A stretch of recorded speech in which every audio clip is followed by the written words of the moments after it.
उसके बाद ये हमारा कोल्हान प्रमंडल है। इसके बाद हमें जो भी बाकी विधानसभा है, चाहे जुगसलाई हो, सरायकेला हो, खरसवा हो, वो हम लोग खूब सारा वोट लेकर आए हैं। जैसे हमारे संगदीप बाबू बहरागोड़ा से आते हैं, बेबी बहन हमारी सरायकेला से आती है, प्रेम मार्डी भाई हमारे सरायकेला से आते हैं, नवीनदा तरुणदा, जितने भी लोग हैं, तो वो लोग भी जितने पड़ोसी विधानसभा के हैं वो लोग भी, जब तक चुनाव ना होता है, आप एक समय निर्धारित कीजिए और घाटशिला में कैंपेनिंग करिए। ज्यादा नहीं, 2, 4, 5 वोट करके सबको मेहनत करना है। आज हमारे पास इतनी बड़ी सेना है कि हम लोग 2, 4, 5 वोट करके, ज्यादा नहीं, हम 2000 और 200 की भी बात नहीं कर रहे हैं। हम लोग किसी से ये नहीं कह रहे हैं कि आपको 200 वोट दिलाना है। अगर हम लोग 5, 10 वोट भी अगर ऐड करने लगे तो ये चुनाव हम लोग जीतने में सक्षम रहेंगे। और बिल्कुल, मैं अगर मेरी बात, जाहिर सी बात है, लोकतंत्र के चौथा स्तंभ मीडिया हाउस, मीडिया से जुड़े बंधु लोग आए हैं, बहनी लोग आए हैं, तो उनके माध्यम से घाटशिला की तमाम जनता तक मेरी बात जाएगी। तो मैं तमाम लोगों से कहूंगा, जो लोग इंडिया गठबंधन के जैसे कोर वोटर माने जाते हैं, मान के चलिए अल्पसंख्यक, आदिवासी, और जो एनडीए गठबंधन के कुछ पिछड़े और सवर्ण जोन के कोर वोटर माने जाते हैं, मैं उनसे यही कहूंगा कि अगर इंडिया गठबंधन को यह सीट ना मिले तो सरकार गिरने वाली नहीं है। एनडीए गठबंधन को अगर यह सीट ना मिले तो उससे कोई फर्क पड़ने वाला नहीं है। लेकिन अगर जेलकेम को एक सीट मिलता है तो हम सीधे दोगुना हो जाएंगे, दोगुनी ताकत के साथ, दोगुने उत्साह के साथ, दोगुनी रफ्तार के साथ विधानसभा में मुद्दों को रखेंगे। मैं तमाम घाटशिला विधानसभा के तमाम वोटर से कहूंगा, क्योंकि आज के डेट में अब जनता का वोट तो रहा नहीं, अब जनता कहाँ रही वोट देने वाली, अब तो सब किसी का वोटर है। अब पहले चुनाव होता था कि जनता वोट करती थी कि 5 साल में किसी को बदलने की जरूरत करती थी, कोई अगर गलत काम करे तो उसे हराने का काम करती थी। लेकिन अब जनता क्या हो गई कि किसी पार्टी विशेष का वो आइडियोलॉजी में ढल चुकी है कि भाई वो उसके कैंडिडेट, अगर कोई इस पार्टी का कैंडिडेट आ जाए, वो अच्छा है बुरा है, उसमें कोई भी रहे, क्योंकि हम देश में देख रहे हैं मोदी जी को, हम तो उसी को दे देंगे वोट। ये हम देख रहे हैं हेमंत सोरेन जी को, उनके सिंबल से कोई भी आएगा हम उसको वोट कर देंगे। पहले होता था कि लोग इतना सोचते थे कि भाई 5 साल ये प्रत्याशी हमारे गांव में नहीं आया, जीतने के बाद हमसे नहीं मिला, इसने हमारे मुद्दों को उठाया नहीं, इस बार इसको हराएंगे। लेकिन अब जनता तो ऐसी रही नहीं, वो अच्छा है बुरा है, वो एनडीए से है तो एनडीए के एक वोट है, एनडीए का एक माइंडसेट है कि भाई ये समाज के लोग, मैं किसी समाज का नाम नहीं लेना चाहता हूं क्योंकि मुझे किसी से आपत्ति, मैंने तो एक माइंडसेट बन गया कि फलाना समाज, ओबीसी का फलना वर्ग, जनरल का फलना वर्ग, ये एनडीए का वोट है, इंडिया माइनॉरिटी ट्राइबल ये फलना वर्ग, ये इंडिया का वोट है। तो मैं उन लोगों से कहना चाहूंगा कि फिलहाल घाटशिला के चुनाव में 29 में आप क्या करेंगे नहीं करेंगे 29 में देखा जाएगा, लेकिन घाटशिला के चुनाव में मैं आपसे इतना तो आग्रह करूंगा कि एक सीट जीतने से ना बीजेपी ज्यादा उनको कुछ होने वाला है, न सरकार को कुछ होने वाला है। लेकिन अगर एक सीट हम जीत जाते हैं तो आपको भी मालूम है अभी विधानसभा में बोलने के लिए क्या समय दिया जाता है कि जिस पार्टी का जितना विधायक हो उतना मिनट दिया जाता है। तो जेलकेम पार्टी का एक विधायक है 1 मिनट दिया जाता है। अगर हम लोग घाटशिला को जीत जाएंगे तो 2 विधायक होगा तो 2 मिनट दिया जाएगा। तो 1 मिनट में अगर हम सदन में सार्थकता के साथ जनता के मुद्दों को रख सकते हैं तो 2 मिनट में दुगुना रखा जाएगा, काम दोगुना बढ़ेगा, मुद्दे दोगुने सदन के सामने आएंगे। और आप ये भी देखे होंगे कि हमने कभी अगर मगर की बात नहीं की है। विधानसभा को आपने देखा होगा टेलीविजन, टीवी में, अपने मोबाइल में, चैनल्स में, चाहे किसी भी, हमने कभी इधर उधर की बातें नहीं की, ना हमने किसी की आलोचना ना प्रशंसा में समय दिया। आप तो देखे होंगे बहुत सारे लोग अपने, किसी को अगर इंडिया की बात है तो हेमंत सोरेन जी को कभी शाहरुख खान कह के फुलाने लगते हैं, अगर एनडीए को बोलने दिया जाए तो मोदी का गुणगान करने लगते हैं। लेकिन एकमात्र विधायक है जरा महत्व टू दी पॉइंट, चाहे वो किसी भी मामला हो, वो विस्थापन नीति का मामला हो, स्थान नीति का मामला हो, या स्टूडेंट का मामला हो, या किसान का मामला हो, किसी का मामला हो, मैं टू दी पॉइंट बात को उठाने का काम करता हूँ। तो इसलिए यह चुनाव एक नया चुनाव होगा, एक नए तरीके का चुनाव होगा। और बिल्कुल आज इस राज्य की जनता को भी तय करना है कि इस राज्य का भला कैसे होगा। इस राज्य के युवाओं को उनका अधिकार कैसे मिलेगा, इस राज्य की महिलाओं को उनका अधिकार कैसे मिलेगा, और सबसे बड़ी बात, जो शहीदों के सपने से झारखंड सींचा गया है, उन शहीदों का सपना कैसे साकार होगा, ये आज सबसे पहले तो घाटशिला की जनता को तय करना होगा। यार एक बात जान लीजिए, आज देखिए बहुत सारे लोग, मुझे कहने में किसी प्रकार से असहज महसूस नहीं हो रहा है। मैं साफ कहता हूं, जो भी प्रत्याशी आए हैं, चाहे बाबूलाल दादा रहे, चाहे सोमेश दादा रहे, जनता इनको व्यक्तिगत रूप से पसंद नहीं कर रही। हम लोग भी अभी घूम के आए, हम लोग जिधर चाहे वो बाजार होता है, आपको मालूम है बाजार में ज्यादातर थोड़ा सा एनडीए के सपोर्टर होते हैं, उन लोग भी बोल रहे थे कि हम लोग का वोट देना मजबूरी होता है, हम लोग भी बाबूलाल जी को पसंद नहीं कर पा रहे एज ए कैंडिडेट। तो मैं जनता से कहना यह चाहता हूं कि अगर आप जब तक मजबूरी में वोट देंगे तो मजबूरी में वो लोग टिकट भी तो देंगे। जब तक जनता मजबूरी में वोट देगी, पॉलिटिकल पार्टियां मजबूरी में टिकट देगी। इसलिए आप तीसरे फ्रंट को चुनिए, आप चौथे फ्रंट को चुनिए, तभी नेशनल पार्टियां अच्छे उम्मीदवारों को टिकट देगी। आप जो शिकायत करते हैं कि भाई हमको कैंडिडेट पसंद नहीं है, तो आप खुद कहते हैं कि कैंडिडेट जो भी रहे हमको मजबूरी में वोट करना है हमको। तो इसलिए मैं जनता से भी कहना चाहूंगा कि अगर आप बदलाव चाहते हैं, परिवर्तन चाहते हैं, तो इस बार पार्टी के आधार पे नहीं, कैंडिडेट की योग्यता के आधार पे वोट करें। मैं सभी से आग्रह करना चाहूंगा, आप ऐसे उम्मीदवार का चयन करें जो घाटशिला के मुद्दों को विधानसभा तक लेकर जाएगा। आज आप देखे होंगे, हम विधायक डुमरी के हैं, लेकिन हमने जादूगोड़ा का मामला को विधानसभा में उठाया। आज बताइए 25 सालों से क्या जादूगोड़ा आज से वो दंश झेल रहा है, या फिर जादूगोड़ा के साथ अन्याय आज से हो रहा है? नहीं, वर्षों से हो रहा है। लेकिन किसी विधायक का, किसी भी नेता का हिम्मत नहीं हुआ कि सदन में इस बात को उठाए, क्योंकि सबको डर लगता है।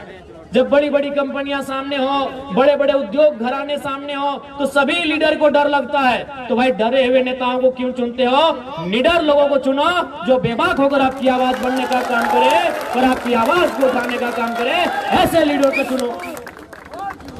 आज घाटशिला की बात करें तो घाटशिला भी धीरे धीरे एक औद्योगिक क्षेत्र में डेवलपमेंट हो रही है, क्योंकि बगल में जमशेदपुर है, तो उसका असर धीरे धीरे घाटशिला में आएगा। घाटशिला में नए उद्योग आएंगे, जमीनों का अधिग्रहण होगा, जबरन जमीन लिया जाएगा। अभी आपका हिंदुस्तान कॉपर लिमिटेड है, आप लगातार वहां आंदोलन किया जा रहा है, कंपनी जमीन छोड़ने को तैयार नहीं है। जब आपका काम बंद है तो जमीन छोड़ देना चाहिए, जमीन रहितों को वापस होना चाहिए। तो ये मुद्दे सदन तक कौन उठाएगा? क्योंकि आपको भी मालूम है, आप भी जानते हैं, इस चुनाव के बाद परिणाम चाहे कुछ भी रहे, XYZ कोई भी जीते, जीतने वाला भी आपका जमशेदपुर में बैठेगा और हारने वाला भी आपका जमशेदपुर में बैठेगा। अगर जो भी इस चुनाव को अगर वे लोग जीतते हैं, तो जो जीत के जाएगा वो भी जमशेदपुर के आवास में रहेगा, और जो हार के जाएगा वो भी जमशेदपुर के आवास में रहेगा। आपके साथ, आपके दुख में, आपके दर्द में, आपके पीड़ा में कौन रहेगा, ये घाटशिला की जनता को तय करना है। और हमें लगता है रामदास मुर्मू जी से बेहतर कोई कैंडिडेट नहीं है जो आपके साथ खड़ा रहे। आपके साथ कौन लड़ेगा?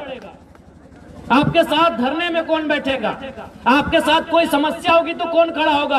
आज आप देखिए, जब से जेल कैंप पार्टी का उदय हुआ है, जब भी किसी को अगर थोड़ा मने चोट भी लगता है, मामूली चोट लगता है, तो सबसे पहले जेल कैंप को याद किया जाता है।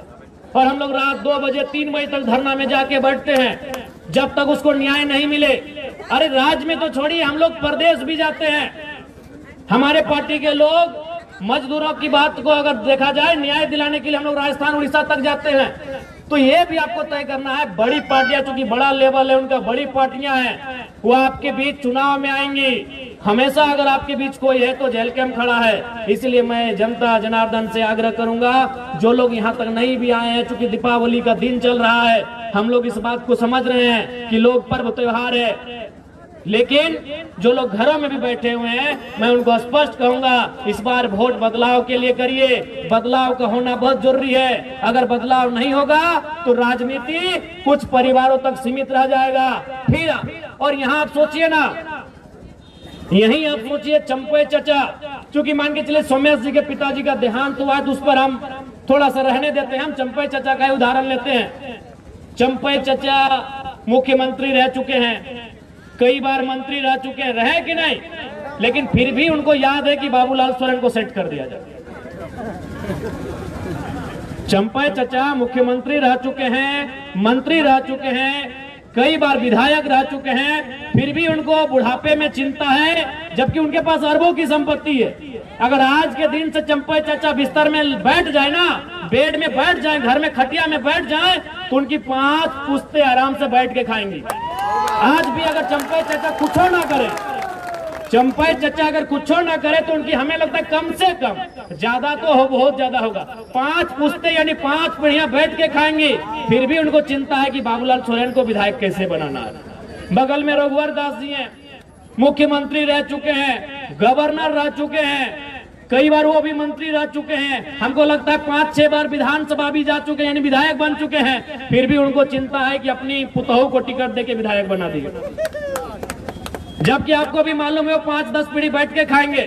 लेकिन रघुवर चचा को भी चिंता है कि हमारी पुतोहू विधायक कैसे बने। यही आपके अर्जुन मुंडा जी, हमारे इस राज्य के और एक मुख्यमंत्री, बहुत नामी चेहरे, केंद्र में भी मंत्री रह चुके हैं, उनको भी चिंता है कि अपनी पत्नी को इस बार टिकट दिला दे, पॉडकास्ट से उनकी पत्नी लड़ी।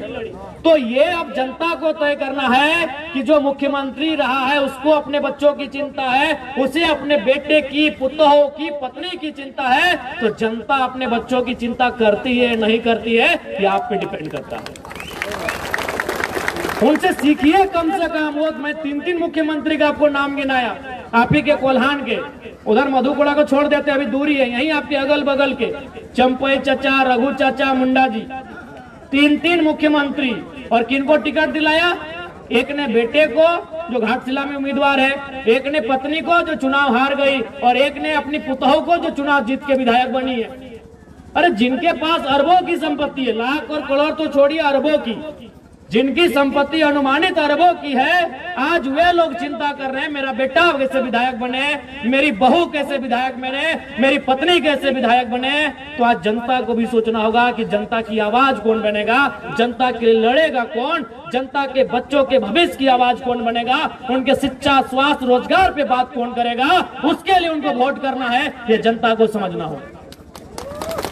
और नहीं तो फिर इसी प्रकार ये राजनेता इस राजनीति को हमसे दूर लेके चले जाएंगे। जब भारत देश में वोट देने की तारीख की शुरुआत हो रही थी, जब भारत देश में वोट देने का नियम बन रहा था, तो देश के संविधान निर्माताओं के प्रमुख डॉक्टर भीमराव अंबेडकर जी ने कहा था कि आज के बाद से इस देश में राजा रानी के पेट से नहीं, मतपेटी से निकलेगा। लेकिन जनता ने उस पैटर्न को तोड़ दिया है।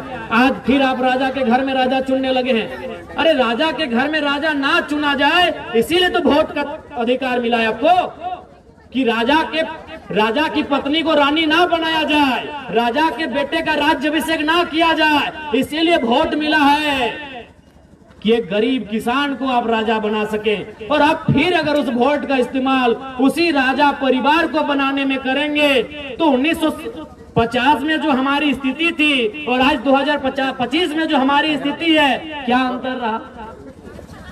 ये वोट का अधिकार क्यों मिला? ये वोट का अधिकार इसीलिए मिला था कि राजा के घर में राजा नहीं होगा, राजा के घर में रानी नहीं होगी। एक साधारण सा पढ़ा लिखा नौजवान, चाहे वो किसान का बेटा रहे, वह दलित का बेटा रहे, वह आदिवासी का बेटा रहे, वह किसी मजदूर का बेटा क्यों ना रहे, अगर उसमें टैलेंट होगा, वो हकदार होगा, वो जनता के बीच से चुन के जाएगा। इसलिए वोट की व्यवस्था आई। लेकिन हम और आप तो फिर उस व्यवस्था को दरकिनार कर रहे हैं। तो अगर आज 2025 में अगर हम लोग फिर उस व्यवस्था को दरकिनार करते हुए राजा के घर में राजा के बेटों को विधायक सांसद चुनेंगे, तो याद रखिएगा 2050 आते आते फिर से आपको आभास होगा कि हम नाम के लोकतंत्र में असल में राजतंत्र का हिस्सा बन के रह गए हैं। आपको उस समय फिर एहसास होगा कि अंग्रेज चले गए हैं, लेकिन उनकी ईस्ट इंडिया कंपनी आज HCL कंपनी का रूप धारण कर चुकी है। आज टाटा टिस्को टेल्को के रूप में काम कर रही है। चूंकि आपने फिर से वही परिपाटी को दोहराया, आपने फिर से वही पैटर्न को दोहराया कि राजा के घर में ही जो होगा देखा जाएगा। तो फिर जनता का सुनेगा कौन, जनता की पूछेगा कौन? आप ईमानदारी से बताइए, घाटशिला में अगर कोई भी जरूरत पड़ा, घाटशिला में अगर कोई भी दुख पड़ा, तो क्या वे लोग आपके बीच आकर इस प्रकार जमीन में बैठेंगे? क्या आपके साथ धूलकण में बैठकर आपके लिए आंदोलन करेंगे? क्या आपके साथ सड़क में बैठकर आपकी आवाज को बुलंद करेंगे? नहीं करेंगे। वो साहस अगर किसी में है तो केवल और केवल जेल कैंप पार्टी में है। इसलिए हमारे प्रत्याशी श्री रामदास मुर्मू जी को विजयी बनावे। अभी देखिए चंपे चचा सुन रहे थे, कहीं आके भाषणबाजी कर रहे थे कि नगरी में हम ये कर दिए। आप भी जानते हैं नगरी में कुछ किए, सबको उसका लिए। नगरी वाला याद होगा आपको, रिम्स टू जमीन का मामला, सभी आदिवासी लोग को उसका लिए। आदिवासी लोग लोहरदगा से आए, खूंटी से आए, लातेहार से आए, सिमडेगा से आए, गुमला से आए, रामगढ़ से आए, सिल्ली से आए, और पता चला चंपई चचा है ये नहीं हुआ। कौन था? सुबह देवेंद्र नाथ महतो थे और शाम को जयराम महतो थे। वो हल जोतने का काम कौन किए? हमारे पार्टी के देवेंद्र बाबू किए कि नहीं? चंपई चाचा डर से अंदर में थे। और उनका बेटा का बोली आप सुने होंगे, बाबूलाल भैया का। उनको मीडिया पर नहीं, उनको पूछा, पुलिस बोला कि चलिए आपको अरेस्ट करके थाना ले जाते हैं। बोला नहीं, हम यूट्यूब में देखे हैं, हम लोग के आदिवासी भाई का इनकाउंटर हुआ है, तो आप मेरा इनकाउंटर कर देंगे, हमको डर है। तो बताइए बाबूलाल दा इतना डरिएगा तो राजनीति कहा कर रहे हैं? चंपई चचा इतना खेत ला दिए हैं, बस जोतिए और खाइए। सुने कि नहीं हम घर चले जाएंगे। कि बाबूलाल जी का स्टेटमेंट है कि हम घर चले जाएंगे। तो इसलिए अब आपको तय करना है। और देखिए, जहां तक पूर्व मंत्री जी का बात है, उनको तो मैं पहले श्रद्धांजलि अर्पित करता हूं। रामदास बाबू नहीं रहे हमारे बीच। उसी समय दिसम गुरु शिबू सोरेन का भी देहांत हुआ, निधन हुआ। निसंदेह उनके निधन होने से, उनके दुनिया से चले जाने से राज्य की जनता मर्माहत है, राज्य की जनता में दुख है। लेकिन ये जरूरी नहीं है कि उनके घर से जो आएगा विधायक बनने के लिए वही उस राज्य को चलाएगा या फिर वही उनकी तरह काम करेगा। यहाँ सिंपल है। आपको याद होगा जब हमारे ही डुमरी विधानसभा में जगन्नाथ बाबू नहीं रहे तो वहां एक स्लोगन आया कि टाइगर विल रिप्लेस टाइगर। क्योंकि जगन्नाथ बाबू को भी वहां टाइगर कहा जाता था। सुने आज उनके पिताजी का भी निधन हुआ, उनको भी हम श्रद्धांजलि अर्पित करते हैं। तो वहां भी जनता के बीच से एक आवाज आया कि टाइगर विल रिप्लेस टाइगर। तो घाटशिला में भी आवाज आना चाहिए, रामदास विल रिप्लेस रामदास।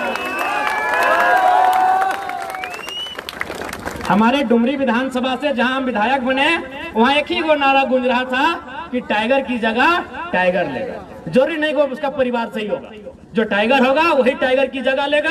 और टाइगर ने जगह डुमरी में ले लिया।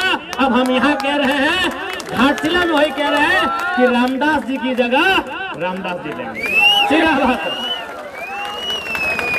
रामदास सोरेन जी की जगह रामदास मुर्मू जी लेंगे, रामदास जी की जगह रामदास जी लेंगे। ये तो आवश्यक नहीं है कि भाई उनके घर में जो जन्म ले उनका जो खून हो वही उनके जैसा हो, वही उनके जैसा काम करिए। जरूरी है? अगर ऐसा होता तो आज प्रधानमंत्री गांधी का पोता को होना चाहिए था, गांधी जी का पोता को होना चाहिए था, भगत सिंह के रिश्तेदार को होना चाहिए था, सरदार पटेल के रिश्तेदार को होना चाहिए था, नेताजी सुभाष चंद्र बोस के रिश्तेदारों को होना चाहिए था कि नहीं?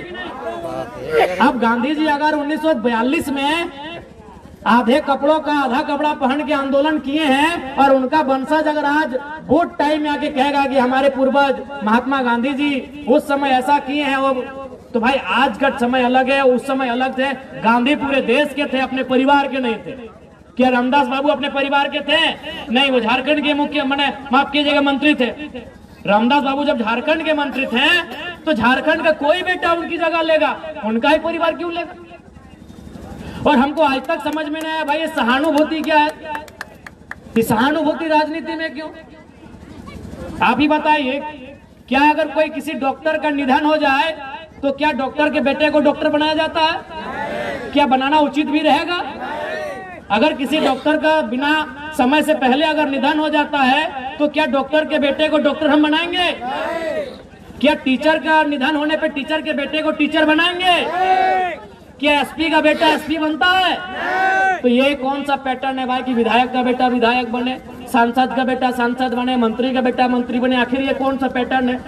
जबकि एक एसपी से महत्वपूर्ण एक एमएलए होता है, एक डॉक्टर से महत्वपूर्ण एक एमएलए होता है, एक टीचर से महत्वपूर्ण एक एमएलए होता है, क्योंकि डॉक्टर, टीचर और एसपी का फैसला करने वाला एक एमएलए होता है।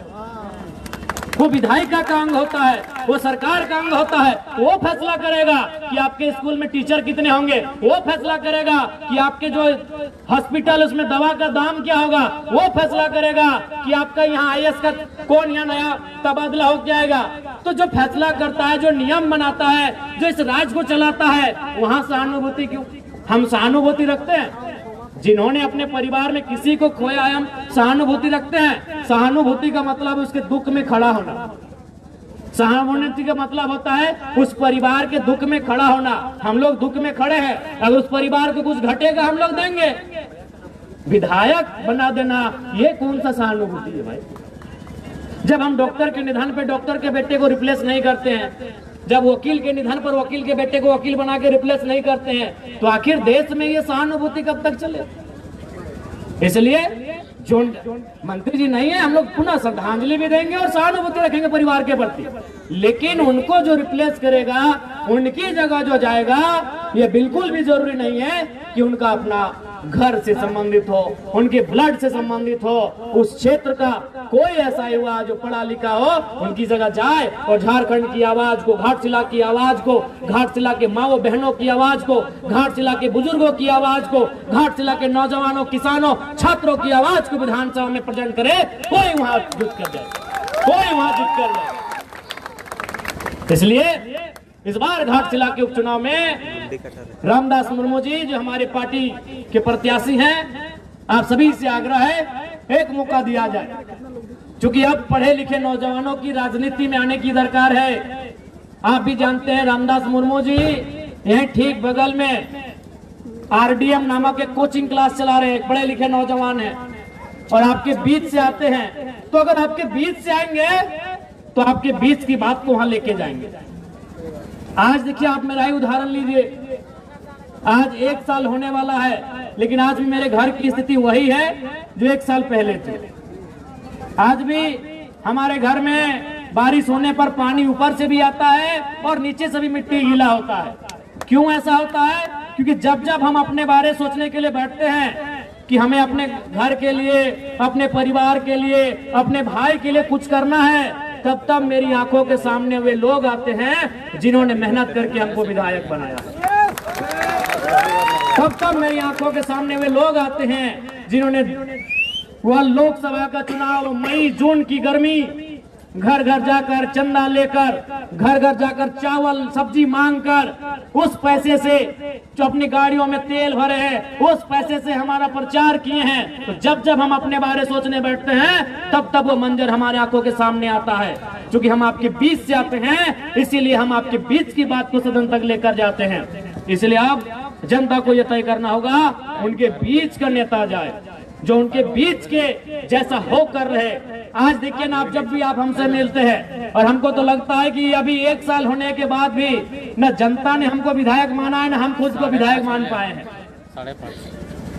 आज भी उनसे मिलते हैं तो उनके घर के भाई बच्चे जैसे मिलते हैं। वो भी हमसे मिलते हैं तो अपने हक अधिकार के साथ मिलते हैं, वो हम पे अपना हक दिखाते हैं। वो कभी इस प्रोटोकॉल में नहीं रहते कि हम विधायक जी से मिलने जा रहे हैं। वो अपना हक समझते हैं कि हमारे घर का बच्चा है। अरे कभी कभी तो हम लोग जहाँ जिस घर में सोते हैं, अगर जानते हैं कि थोड़ा सा हम लोग लेट से उठते हैं, तो 2-4 लोग बोतल से खिड़की में भी मार देता है। तो हम बोले नहीं, जनता है, कुछ नहीं बोलना है भाई, उनको हक है। विधायक के घर में जाने से पहले 4 गेट का एंट्री होता है, लेकिन हमारे घर में जनता जाती है, कभी हम लोग लेट से उठते देखे हैं, मैंने खिड़की टूटे नहीं तो कभी के बोतल फेंक देता है विधायक जो। तो ये हक हमने जनता को दिया है, और झारखंड की राजनीति में पहली बार ये हुआ है।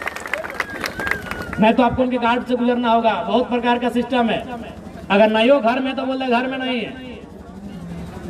तो इसलिए नए नेताओं को, नए युवाओं को राजनीति में आने की आवश्यकता है।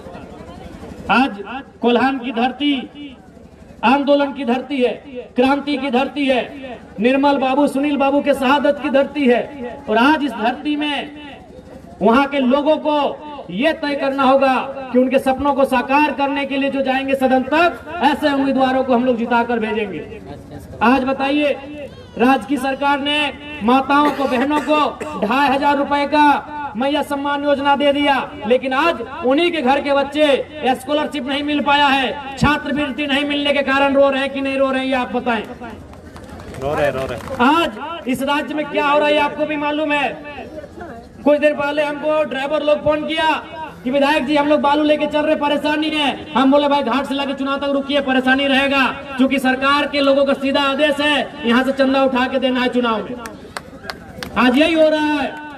एक बड़ा बाबू से हमारा बात हुआ, वो एक व्यक्ति से कुछ पैसा मांग रहा था। हम डायरेक्ट बोले कि बड़ा बाबू हमको भी मालूम है, मंत्री जी और सीनियर IPS मिल के आपसे 30 लाख लिए हैं थाना तबादला का, हमको मालूम है सारा चीज, लेकिन उसको आप दूसरा जगह सुन लीजिएगा। हम सीधा बात करते हैं। आज झारखंड यही बन के रह गया है। बड़ा बाबू है तो थाना के हिसाब से 30 लाख से 50 लाख में उनको थाना दिया जाता है। उससे बड़े पदाधिकारी हैं तो उससे बड़े रेट में ट्रांसफर होता है, और उससे बड़े पदाधिकारी हैं तो 2 करोड़ से 5 करोड़ तक का दिया जाता है। ये हमारे राज्य की स्थिति है। वहां से सरकार का सोच आगे नहीं बढ़ पा रहा है तो इस राज्य के कल्याण क्या करेंगे, इस राज्य की जनता का कल्याण क्या करेंगे। इसलिए राज्य की सरकार में जो बैठे बड़े बड़े नेता हैं उनकी जड़ें हिलनी चाहिए, उनका सिंहासन हिलना चाहिए, तभी उनको डर होगा। और नहीं तो फिर अगर बड़े बड़े नेता चुन के जीत जाएंगे, अगर चंपई चाचा के घर वाले जीत जाएंगे, मंत्री जी के घर वाले जीत जाएंगे, रघुवर चाचा के घर वाले जीत जाएंगे, अर्जुन मुंडा जी के घर वाले जीत जाएंगे, तो फिर तो मजाक उड़ाएंगे, अरे जनता है क्या, इसका वोट तो हम लोग ऐसे ले लेते हैं। फिर वो आपको ताना देंगे। और क्यों मुद्दों की बात करेंगे, क्यों मुद्दा की बात करेंगे।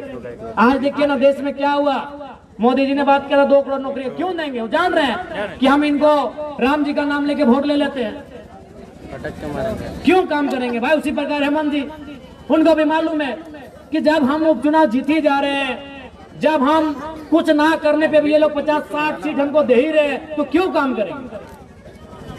इसलिए राजनीति में, लोकतांत्रिक देश में अगर ताकत गई है तो तलवार में नहीं है, ताकत आपके तीर में नहीं है, ताकत भाले में नहीं है, ताकत त्रिशूल में नहीं है, ताकत बंदूक में नहीं है, ताकत आपकी इस उंगली में है जब आप ब्लू रंग की स्याही लगाकर वोट देने जाते हैं। ताकत इस उंगली में है आपकी, जिस उंगली से आप उनको नचा सकते हैं। तो इसलिए हमको बताना होगा कि राजनीति आपकी रखेल नहीं है, राजनीति आपके अधीन नहीं है, राजनीति आपकी धरोहर नहीं है, राजनीति जनता की है, राजनीति जनता की है। आपको बताना होगा कि राजनीति जनता के लिए बनी है, इसे आपको बताना होगा। और ये सारी शक्ति तमाम जनता जनार्दन आपकी उंगली में है। अगर आप उनको बताएंगे नहीं, ये आप उनको जताएंगे नहीं, तो बदलाव कैसे होगा। उनके माइंड में सेट हो चुका है कि झारखंड की जनता सड़कों में लगातार 4 साल क्यों ना हल्ला कर ले, 4 साल क्यों ना आंदोलन कर ले, 5वें साल उनका वोट आखिर हम लोग ले जाएंगे। 5वें साल उनको फिर डर दिखाकर, 5वें साल उनको समीकरण का डर दिखाकर, बिना विकास किए, बिना मुद्दों के हम वोट लेकर जाएंगे। क्यों? इस पैटर्न को तोड़ना होगा, उनकी सोच को तोड़ना होगा, तभी बदलाव होगा। और एक बात याद रखिए, आज फिर कहेंगे पढ़े लिखे नौजवानों को राजनीति में आना चाहिए। अगर आज हमारा देश हिंदुस्तान आजाद हुआ तो पढ़े लिखे लोगों का बहुत बड़ा योगदान है। गांधी कौन थे? बैरिस्टर थे। पंडित नेहरू कौन थे? बैरिस्टर थे। सरदार वल्लभ भाई पटेल कौन थे? बैरिस्टर थे। नेताजी सुभाष चंद्र बोस कौन थे? इंडियन सिविल सर्विस के एस्पिरेंट थे। हमें लगता है पास भी कर गए थे। जो आज यूपीएससी कहते हैं, उस समय आईसीएस कहते थे, इंडियन सिविल सर्विस। चूंकि आचार संहिता का समय है, अभी हम लोग का पूरा 1 महीना कार्यक्रम होगा।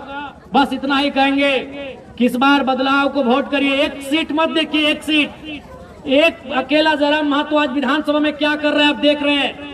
एक अकेला जयराम महतो जनता को कितनी ताकत दिया है आप देख रहे हैं कि आज हर कोई अधिकारी से आंख मिला के बात कर रहा है, हर कोई मुद्दे की बात कर रहा है, डर नहीं रहा है।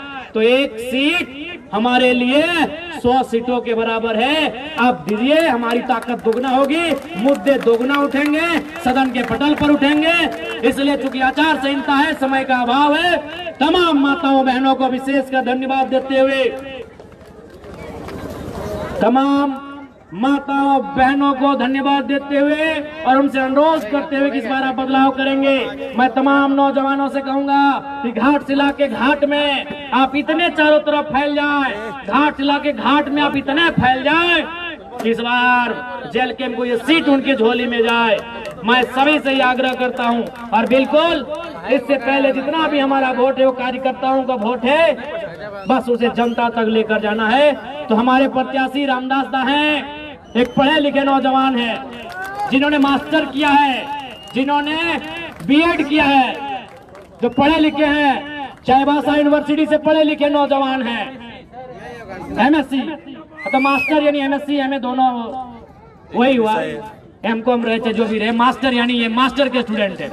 ये पढ़े लिखे नौजवान है, आप इनको एक बार सहयोग करें। जब पढ़े लिखे नौजवान सदन में जाएंगे, सदन की सार्थकता दिखेगी, सदन में मुद्दों पे बहस होगी, सदन में समस्याओं को रखा जाएगा और समस्याओं के समाधान पर डिबेट किया जाएगा, चर्चा किया जाएगा, सरकार को घेरा जाएगा, सरकार की जवाबदेही ली जाएगी, सरकार से उत्तर मांगा जाएगा। और आपने देखा होगा इसी बार जब विस्थापन नीति का बहस था, आप ही के कोल्हान के मंत्री दीपक बिरुवा जी थे, किस प्रकार हमने उत्तर मांगा था कि मंत्री जी बताइए 5 दिन में कि 150 दिन में। आज बताइए राज्य की जनता सुन रही है घर में बैठकर कि आप नीति को कब तक बना रहे हैं, 5 दिन कि 150 दिन। ऐसे नहीं मानेंगे, ऐसे नहीं सुनेंगे। तो सरकार को जो घेर सके, सरकार से जो जवाब मांग सके, सरकार से जो डिबेट कर सके और जनता के मुद्दों को उठा सके बिना किसी डर के, बिना किसी लोभ के, बिना किसी लालच के, ऐसे युवाओं को भेजिए। रामदास जी एक पढ़े लिखे नौजवान हैं और फिर वही कहेंगे घाटशिला के उपचुनाव में Ramdas will replace Ramdas, Ramdas will replace Ramdas. और यही मंत्री जी को यही श्रद्धांजलि होगी। इससे बड़ी श्रद्धांजलि क्या होगी कि उनके नाम का, उनकी कद का ठीक है एक नौजवान, मंत्री जी भी इसी उम्र में होंगे जब पहली बार विधायक बन के गए होंगे, उनकी कद का ठीक है एक नौजवान उनके रास्ते से विधानसभा गया है और मंत्री जी ने जहां काम को छोड़ा है, रामदास मुर्मू जी वहीं से काम को आगे बढ़ाएंगे। बिल्कुल परिवारवाद से राजनीति को दूर करिए, नहीं तो प्रतिभाओं का हनन हो जाएगा, प्रतिभाओं को आत्महत्या करनी होगी। आज प्रतिभा आत्महत्या कर रही कि नहीं कर रही है? आज टैलेंट सुसाइड कर रहे हैं और जो लोग पैरवी वाले हैं वो जिंदगी का मजा ले रहे हैं। इसलिए अगर टैलेंट को किसी का मोहताज ना बनना पड़े, प्रतिभाओं का हनन ना हो, प्रतिभाओं का अतिक्रमण ना हो, इसके लिए प्रतिभाओं को सदन में ले जाने की जरूरत है। अगर परिवार को ही लेकर जाएंगे तो कहीं ना कहीं प्रतिभाओं पर एक गहरा चोट होगा।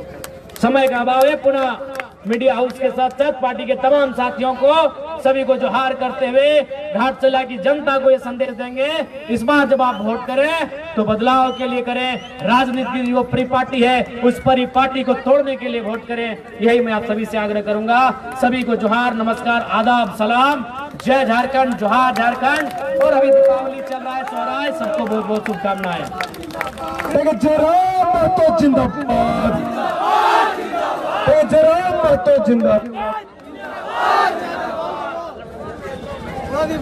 बैठ दीजिएगा, बैठ कितना देगा, बैठ कितना देगा, जो हम रहने दीजिए।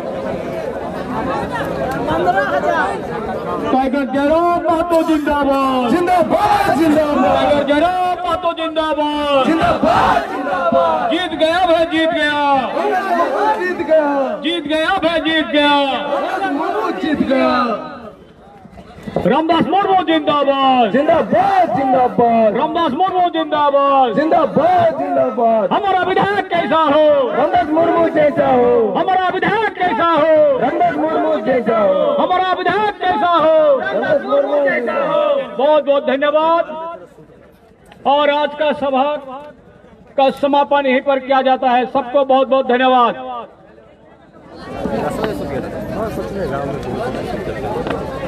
तो देखिए यहाँ पे सभा का समापन हो चुका है और नॉमिनेशन के बाद ये जो नॉमिनेशन सभा था उसको जो है संबोधित डुमरी विधायक जयराम महतो ने किया।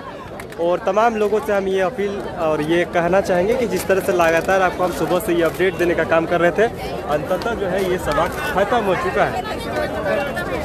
तो देखिए इस तरह से जो है लोग हाँ?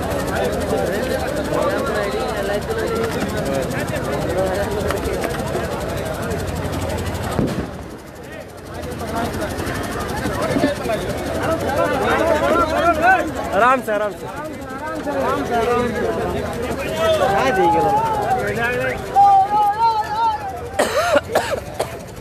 अगर गाड़ी कहाँ है रे?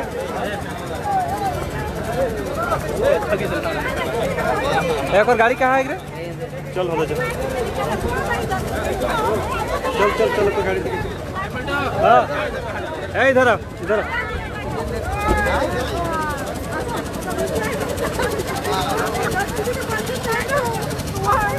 अच्छा लाइव चल रहा है हम लोग थोड़ा तो बता दीजिए कैसा लगा सभा आज का? 900 आदमी देख रहा है। बताइए नेताजी। हाँ बहुत बढ़िया लगा हमको घाटशिला का आज हम लोग का ऐसा खुशी माहौल लग रहा है हाँ। कि जितने भी पुराने नेता हाँ। जैसे हमारे यहाँ राज्य में जो खा के ढकार गए थे हाँ हाँ। उसको सीधे रामदास मुर्मू जी साहब को धराशायी कर देंगे इस बार।